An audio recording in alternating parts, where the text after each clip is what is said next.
What do you think of the phenomenon of micronationalism?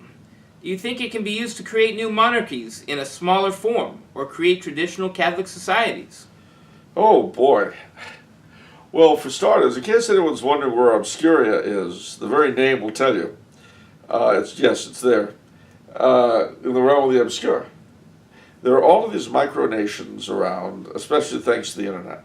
Yeah, what are micronations? Well, so we got to answer that question first. Yeah. They are imaginary countries. Imaginary? Imaginary. Well, I mean, they're very real to the people who believe in them. Oh, okay. But, I mean, basically, it works like this. Let's say I start online with the Free State of Colombia. Nice. And, I study government and all that. So, we're in a hereditary monarchy. And oddly enough, we are the ideal form of government because it's what I've designed, cobbled together out of my own imagination. And as King of Colombia, I appoint my friends to different positions. I am in touch with people all over the globe. So, if you happen to be a Facebook friend of mine from Argentina, you're not just Vinnie Franchini anymore. You're His Excellency Vincent Franchini, Ambassador Plenipotentiary from the Court of Colombia to the Republic of Argentina.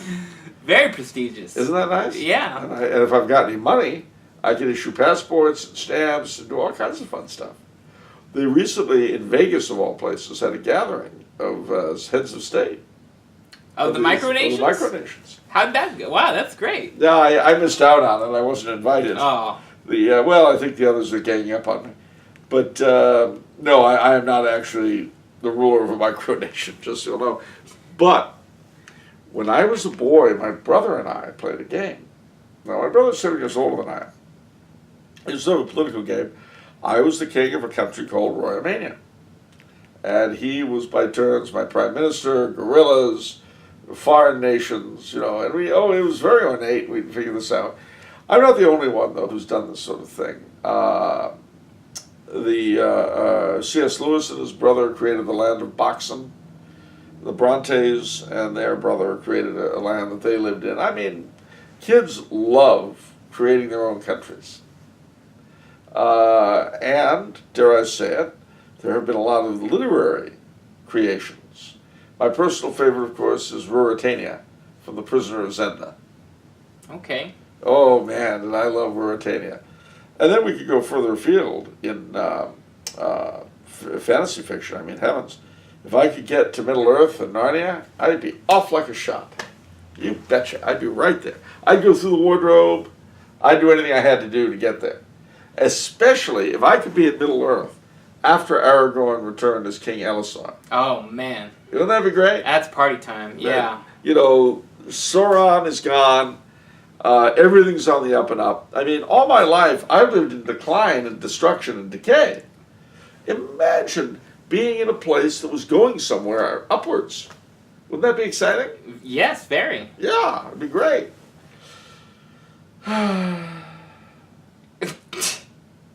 But no. Instead of being able to take the trip to the Shire from Minas Tirith along the King's Way, I got El Camino Real, the highway of the King. I live in SoCal, in the city of Monrovia, in the county of Los Angeles, in the state of California, in the United States of America, in North America, in the Western Hemisphere, on planet Earth. Really? Really? Why can't I make up a country that I'd like? That would be perfect. It would be. It would be. The problem is, it wouldn't be real. Be real to you. Well, yes. But you know what that's usually a synonym for? What? I know it's very real to you. That usually means that the nice men in white coats are going to help you into your new room. Oh, look, the walls are soft. So's the floor. You can bounce all you want. No. What's the rest of the question? I'm sorry, I can't help myself. What's the rest of the question? Do you think the phenomenon of micronationalism can be used to create new monarchies in a smaller form or create traditional Catholic societies? No. No more than the Ren Fair or the Society of Creative Anachronism can.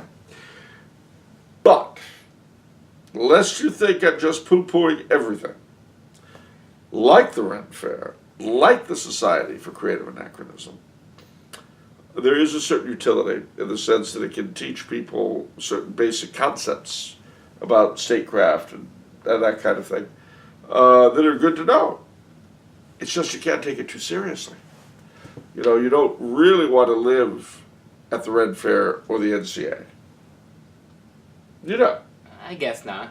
No, I mean, it's fun to visit. Yeah, that's true. It's like Disneyland. I love Disneyland. I know it's pro-gay and it's very expensive. I don't go there very often. I get it. But, gosh, Uncle Walt and the Magic Kingdom. Or Forest Lawn, the Disneyland of Death. Well, all right, maybe not Forest Lawn. But anyway, by the way, one of the people that sent me in a note said that whenever I make a crack like that, the look on your face is always exciting. Oh, okay. The Disneyland of Death. Forest Lawn. Forest Lawn. The mixing of the imagery there, the Disneyland of Death. Yeah, Forest Lawn. You've been to Forest Lawn. Yeah, I guess. Okay, that's where the phrase authentic reproduction was invented. It was! Okay. If you want to understand Forest Lawn, be sure to pick up Evelyn Waugh's The Loved One. And you'll learn all you can about Forest Lawn that way. But I digress. The thing is, while these things are fun, well, maybe Forest Lawn isn't so much fun, but while all the rest of it's fun, it's not real.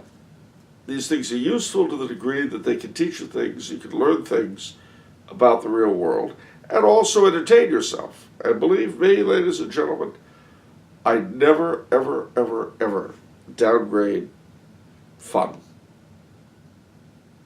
There's nothing wrong with having fun. It is something we don't have enough of in our lives.